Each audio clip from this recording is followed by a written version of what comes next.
Hello and welcome to the Bigger Than Us podcast. I'm your host, Raj Daniels, and today I'd like to welcome Trevor Best to the show. Trevor Best is the founding CEO of Syzygy Plasmonics. Syzygy Plasmonics is pioneering a new type of chemical reactor driven by light rather than heat, enabling the potential for dramatically more efficient chemical manufacturing. Trevor has a demonstrated track record of success in a corporate setting from management to entrepreneurship. He graduated from Texas Tech University with a triple major in international business, marketing, and management with a minor in Spanish while also learning Chinese. Trevor, how are you doing today? All things considered, with the craziness of the world right now, I am doing pretty good. I am just focusing on counting my blessings that my family and my company are healthy through what is happening with COVID-19. And for those of you listening, it's the middle of April, and as Trevor mentioned, we're currently going through the pandemic. And he was kind enough in the middle of this to spend some time talking to me about his company. So, Trevor, I really appreciate you out of the gate for doing that. Thank you very much. So, Trevor, I'd like to kick the show off with this question. If you were asked to share something interesting about yourself, what would it be? That's an interesting question for me. I have always been a little avant-garde with my life. So I will give you a buffet to choose from. Whenever I was in high school, I played hockey, did theater and debate, and was a cheerleader for 1 year. In college, I was a punk. I had a giant blue mohawk. I would skateboard around and spray paint on my clothes. And now I have left a Fortune 500 company to scale up a world-changing technology and to try and disrupt the energy industry, which is one of the oldest and most established industries out there. I love it. It sounds like an eclectic background. It's been a life, and let me tell you, I have enjoyed every minute of it. I'm so glad to hear that. I'm so glad to hear it. And since you mentioned your company, can you share a little bit about your current endeavor? Yeah, so the name of my company is Syzygy Plasmonics. What we are doing is developing a completely new type of chemical reactor. Unlike current chemical reactors today, imagine something like a giant chemical plant or refinery. Our reactor is able to perform chemical reactions with light that comes from high efficiency LEDs instead of needing heat, which comes from burning fossil fuel.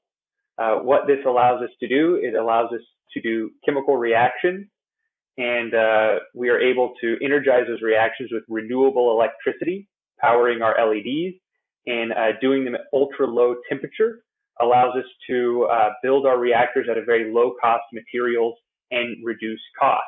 So a low cost reactor powered by renewable electricity, end of the day, you get cheaper, cleaner chemicals. This is a platform tech. We have used it to perform more than a dozen different chemical reactions. The one that we're most interested in taking to market first is hydrogen production. So making hydrogen on site for small scale consumers like semiconductors, and fuel cell vehicles. So can you go a little bit more in depth regarding the hydrogen production? Yeah, so what we are doing is we are able to make hydrogen through two different pathways. One is hydrogen from methane, and the other is hydrogen from ammonia. Both of these pathways are very important. So most of the world's hydrogen is made using methane today. Ours is different in that we also do not have to burn fossil fuel to produce heat to make that methane turn into hydrogen.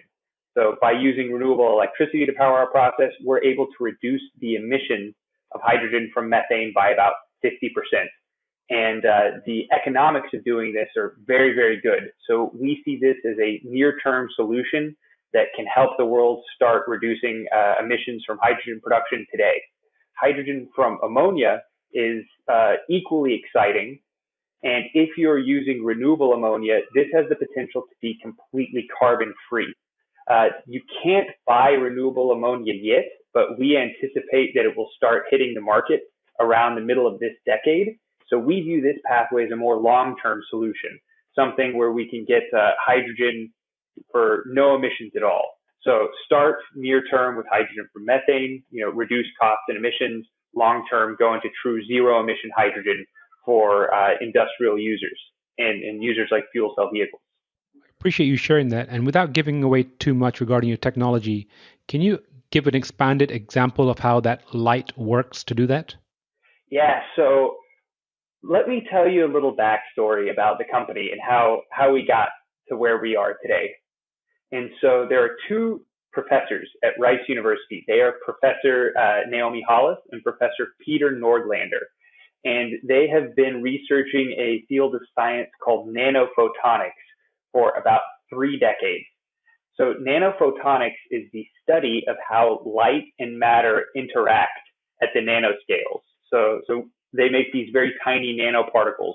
You could fit a trillion, trillion with a T on one of your fingernails. Very, very small. And so the professors have gotten the science down to the point where they can make these nanoparticles into excellent light harvesters. So they are able to basically capture 100% of the photon, photons are light, that get sent at them. And when they capture that photon, they end up turning it into another form of energy called a plasmon. And ultimately, that plasmon turns into a very highly charged electron. So in the past few years, what they've started to do is combine these plasmonic light harvesting nanoparticles with traditional catalysts. These are the same types of catalysts that are used in industry today. So whenever you think about like a big chemical plant, the same types of catalysts used there. So they are actually putting those catalysts on the outside of these nanoparticles. And suddenly you have this system where you have this nanoparticle that is very good at harvesting light, and you have a traditional catalyst that is very good at making chemical reactions happen, combined together.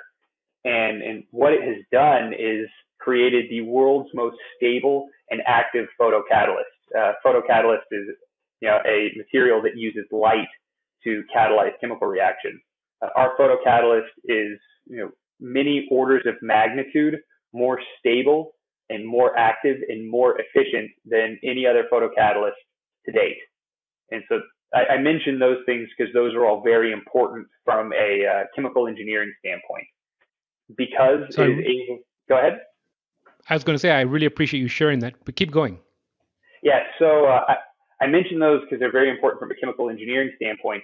Previous photocatalysts, they have never been able to compete with traditional catalysts because those metrics were never good enough. And ours changes that. In addition to our catalyst, in the past few years, the LED industry has started to create some very high efficiency, high intensity LEDs that work perfectly with our catalyst. So suddenly, today, there is a new possibility that didn't exist a few years ago.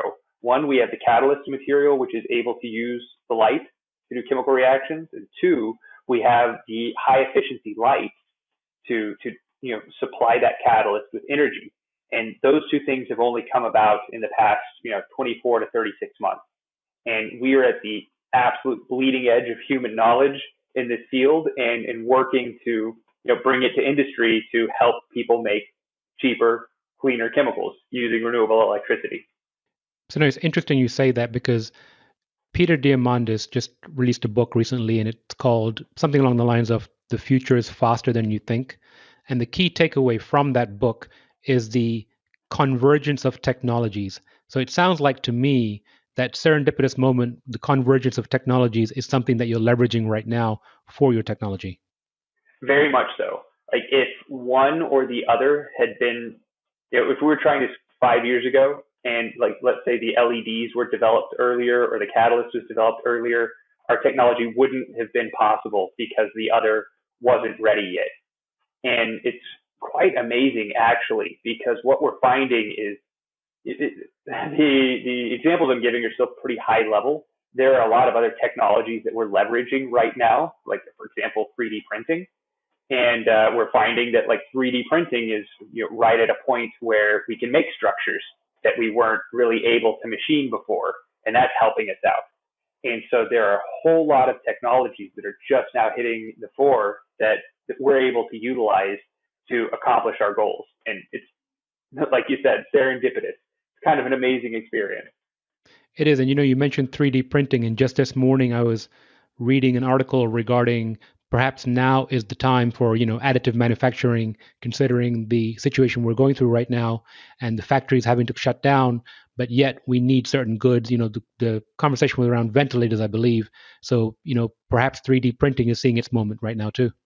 Yeah, and a positive note on that, I've been watching the community here in Houston, and you've got organizations like TXRX that have 3D printing machines, and they're now utilizing those to make things like face masks and you mentioned the ventilator components to be used in Texas Medical Center. And so you see the community stepping up and using these new technologies to help fight something that we didn't even know existed, 4 months ago. And so, well, I guess 5 months ago, but it's pretty amazing. It is amazing. Well, Trevor, switching gears a little bit, the crux of our conversation is the why behind what you're doing. What drives you? Obviously you mentioned your eclectic background, working for a Fortune 500 company.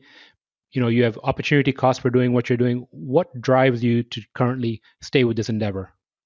Well, it's funny because this is a question that I think about a lot, and something that has been a prevailing theme in my life since I've been young was actually, search for meaning. Like, what is, purpose? Why are we here? And, it's a question that I used to ask myself every day driving into work. And ultimately that commute into work, 30 minutes on Highway 290 in Houston, of why am I doing this was what led me to quit and what led me to start a company. What I've kind of come to realize is that, meaning in life and purpose for me is wrapped up in, doing something good, doing something that makes the world better than when I found it. And in my previous endeavors professionally, I didn't really feel like I was getting that. I didn't feel, compelled to go into work because I wasn't sure what benefit it was giving society. And so thank God I found a wonderful co-founder, Dr. Suman Kadiwada. He's a really incredible human being who shared this mindset. And we actually went on a journey together to find something that mattered, something that could make this world a better place, something that could tackle one of the big problems that we felt like society was facing and start a company around it. We looked at a lot of stuff. We looked at things in the medical industry, because obviously health is something that's on a lot of people's mind. And I do think it's something that can be greatly improved upon.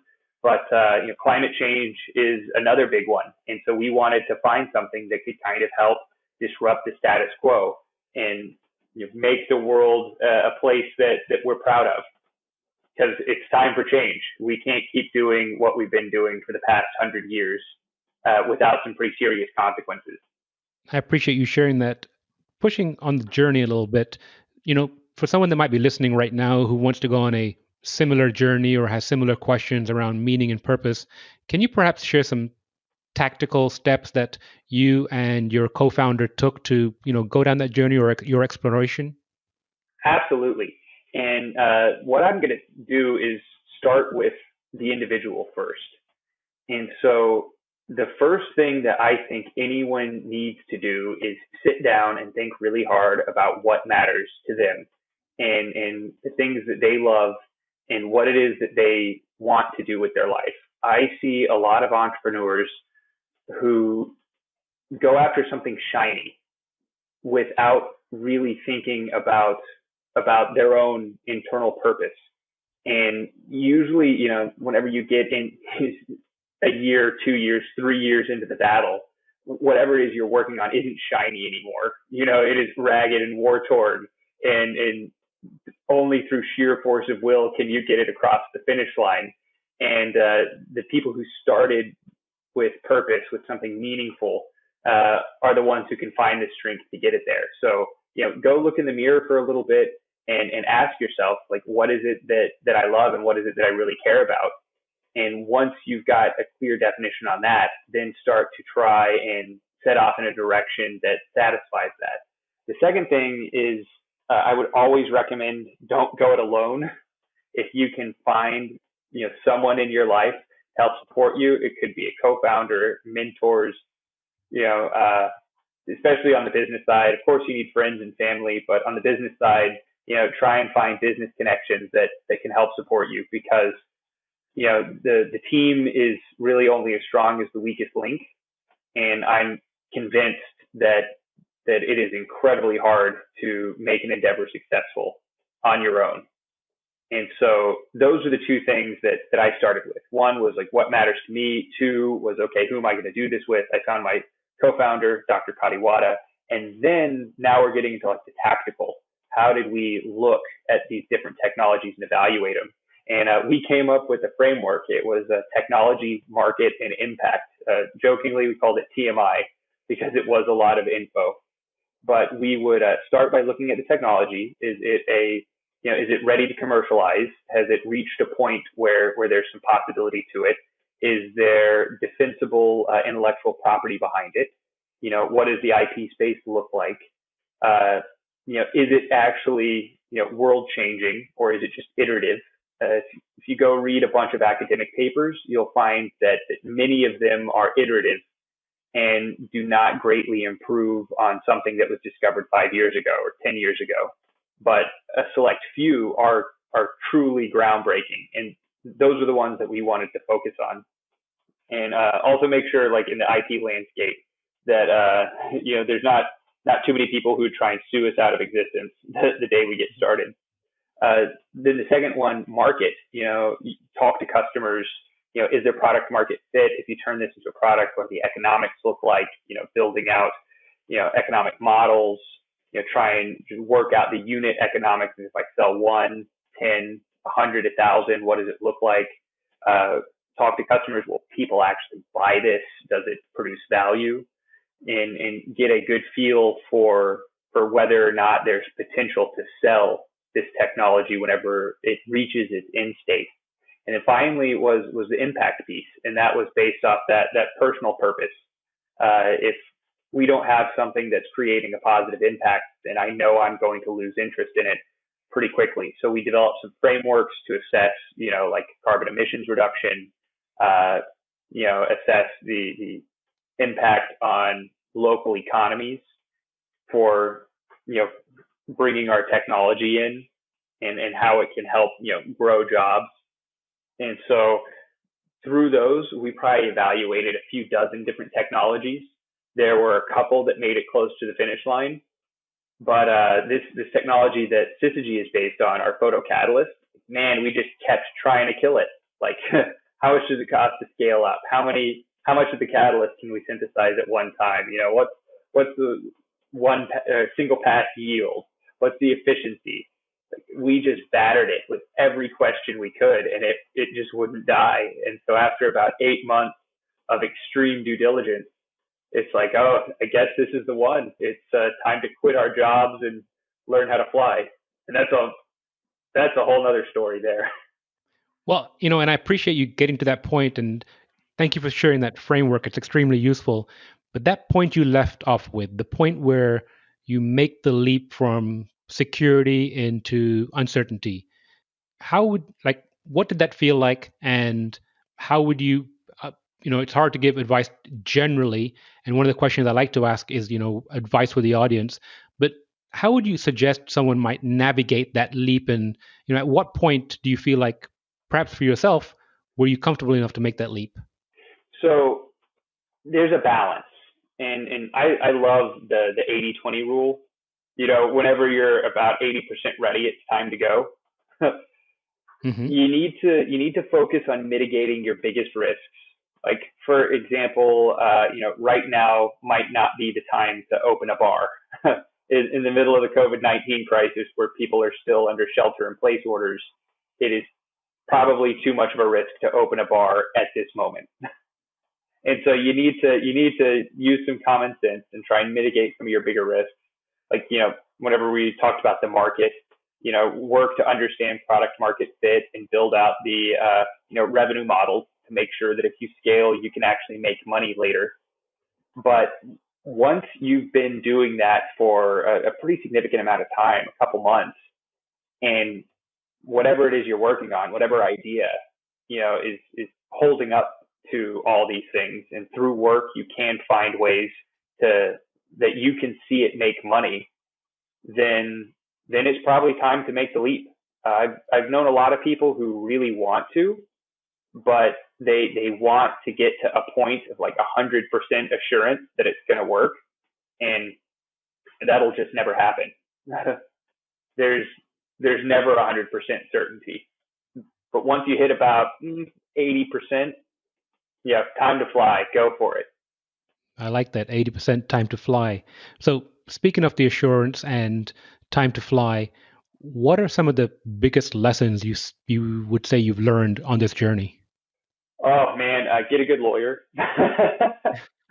Yeah, I jokingly say that, but like as we've gone through our financing rounds, you really learn to appreciate your legal counsel, and they can make your life much easier whenever you're working with a venture capital firm. Other than that, like I'd say, surround yourself with good people.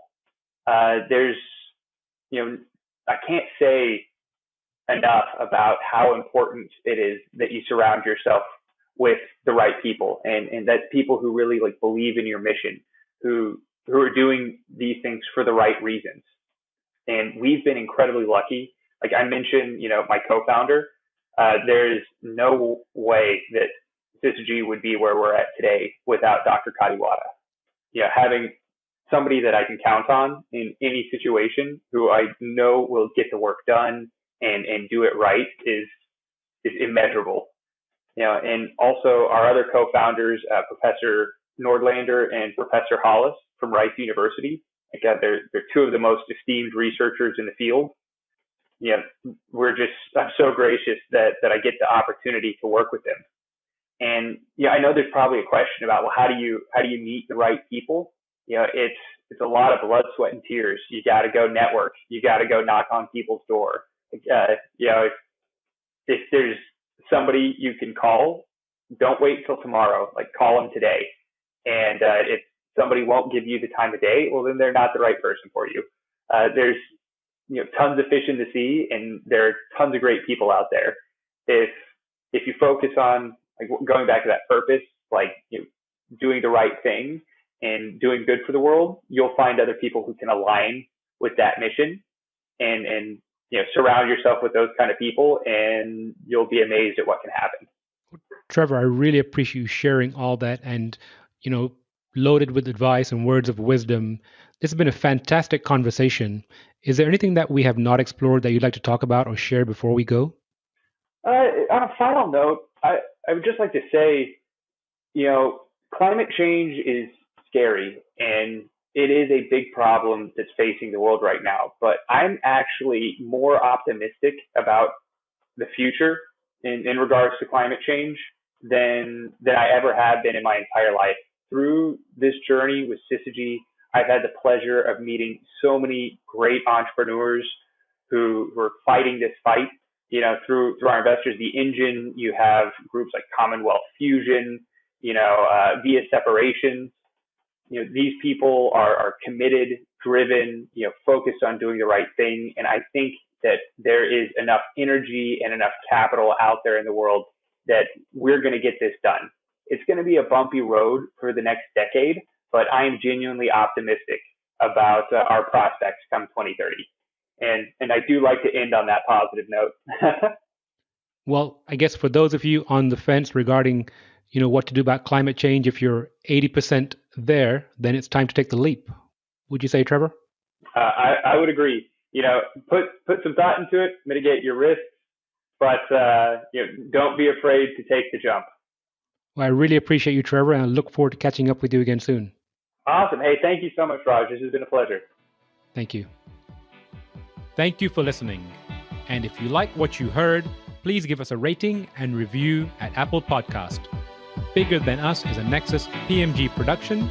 And if you want to show your support and help us grow, please share with a friend or reach out to us on social media, where you'll find us under our Nexus PMG handle.